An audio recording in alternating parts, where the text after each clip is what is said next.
Halo teman-teman, kembali lagi dengan saya ya teman-teman. Kali ini saya akan bercerita pengalaman horor yang dialami oleh Saimin. Itu di teror arwah penasaran.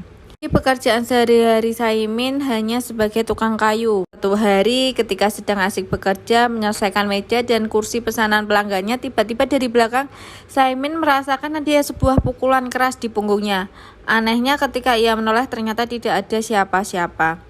Ia hanya benar-benar bekerja seorang diri. Beberapa saat pukulan berikutnya terjadi hingga berulang-ulang. Merasa penasaran, Saimin dengan lantang menantang sesuatu yang tidak kasat mata yang sudah memukul punggungnya berkali-kali itu, hingga ia merasakan sakit yang lumayan hebat. Dengan kesal dan sambil menahan sakit, Saimin berkata, "Kalau kau benar-benar berani, cepat perlihatkan dirimu." Konyong-konyong di depan saya berdiri dua sosok makhluk yang sangat mengerikan yang belum pernah saya lihat sebelumnya.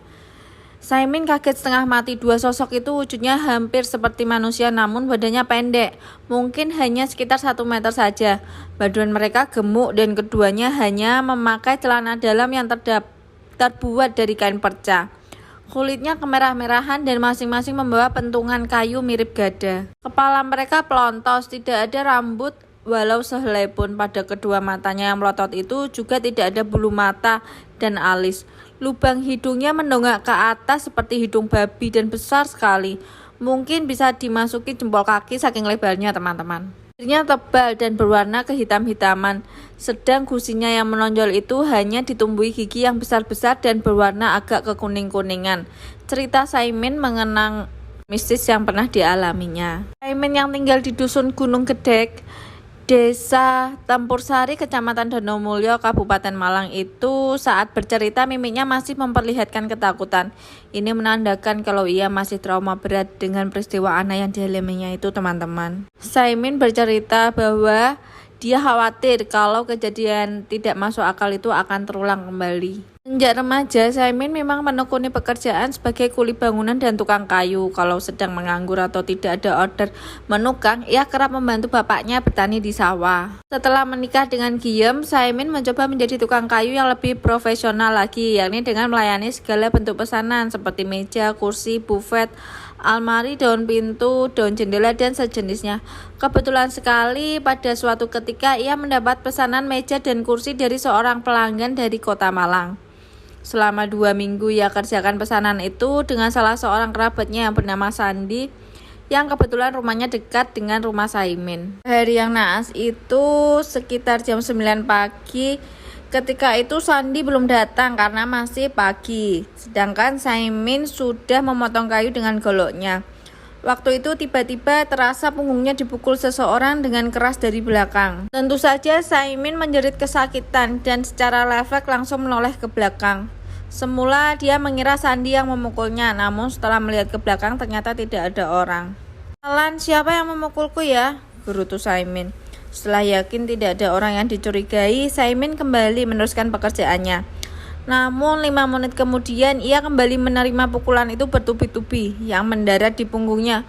Berulang kali pula Saimin mengaduh kesakitan. "Untuk apa sih ini yang menjahiliku?" geram Saimin dengan kesal. "Siapa sang pemukul yang tidak kelihatan batang hidungnya itu?" ucap Sandi.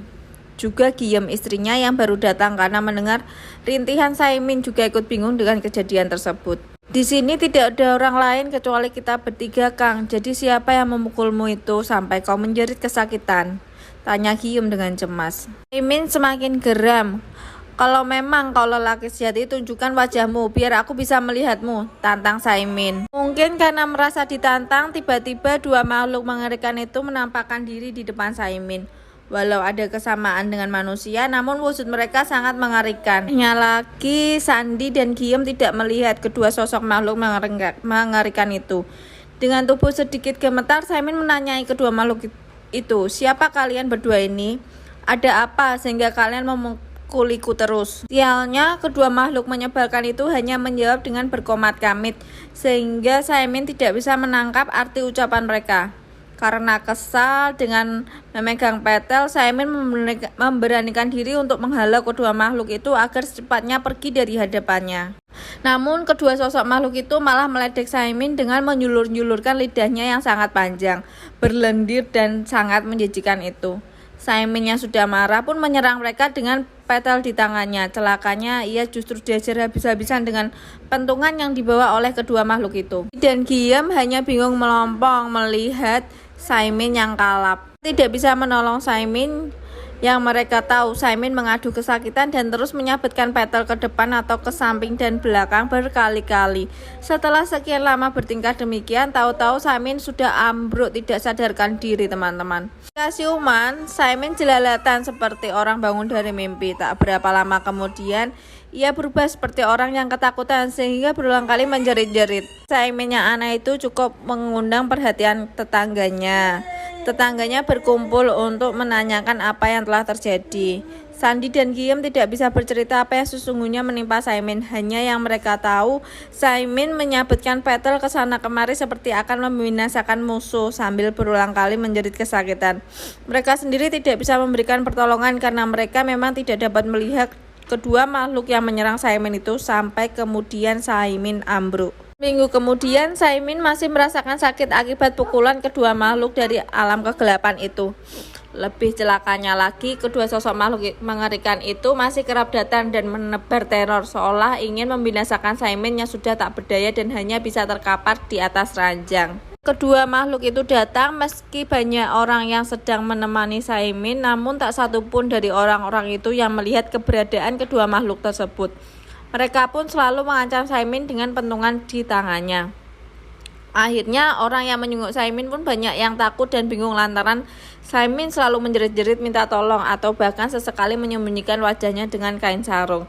Ia benar-benar ketakutan melihat penampakan kedua makhluk tersebut. Hari ke-10, keluarganya mendatangkan seorang sesepuh yang konon mengerti akan hal-hal gaib. Kawangan orang tua ini disebutkan bahwa kedua sosok makhluk halus yang menghajar Saimin itu adalah tuyul yang beberapa bulan silam mencuri uang di rumah Saimin dan dihalau dengan kekerasan oleh Saimin. Ketika itu Saimin merasa kehilangan sedikit uang dan ia minta tolong pada orang pintar untuk mengusir tuyul itu. Di 4 penjuru rumah, Saimin kemudian ditanami tumbal agar tuyul tidak berani datang lagi. Benar juga, di suatu malam ada suara gaduh seperti orang dipukuli bertubi-tubi.